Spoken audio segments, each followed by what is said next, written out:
亲爱的朋友们，今儿呢，咱来聊聊房车里的交响乐。是不是有些朋友开车在路上啊，尤其是走烂路的时候，车子里面啊，这也吱扭，那也咯噔，感觉车子像散架了似的，哪哪都是声音。这异响是咋来的呢？说白了呢，就是很多家具连接处晃出来的，木头和木头靠螺丝硬连接，车一动力就在这较劲儿。今天晃一下，明天晃一下，这螺丝孔位啊就给晃大了，间隙一来，这交响乐就开始了。所以呢，我们这儿佩奇房车里面所有的家具骨架啊，全部都是这种铝合金型材金属框架。首先呢，就是轻量化，对整车的减重有所帮助；还有一个呢，就是今天讲的解决房车里面异响的问题。光用铝型材可不行，这个连接点才是关键。看看我们使用的这个角马啊，全部都是碳钢的，硬度强，不变形，它就是连接两根铝型材的关节。关键是角马最核心的呀，还得看这儿，你看这颗螺丝。那肯定有朋友问了，你铝型材上用螺丝，时间长了不也是会松吗？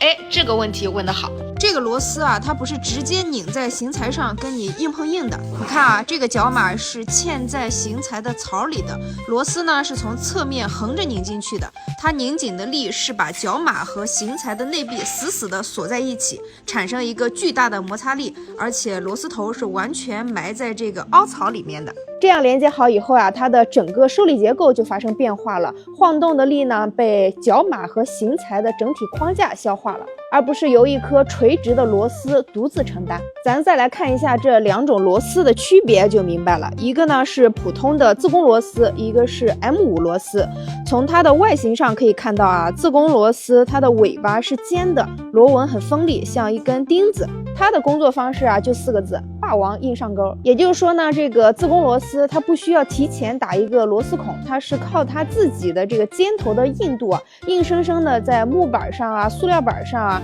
自己打出一圈螺纹来。这个过程其实就是对材料内部结构的一种破坏和挤压。再来看一下这个 M5 螺母呢，它的底部是平的，自己创造不了工作条件，它的螺纹是和角马上预先攻好的，它的任务只是把角马和型材锁死，靠的是框架的整体刚性来对抗变形。单个的 M5 螺丝呢，本身在震动下啊也会松动，但是呢，当它和铝型材框架中的角马呀配合使用时，其抗松能力就发生了质变。防松的关键啊不是螺丝本身，而是整个系统将容易松动的螺丝摩擦转换成了极其稳定的组件间的静摩擦力和框架刚性支撑。你可以这样记住啊，好的连接啊不是靠螺丝抓住材料，而是用螺丝将两个零件锁死在一起，让它们变成一个整体，然后靠这个整体的强度啊来抵抗外力。这个呢，也正是我们的房车家具骨架选择这种工艺的根本原因，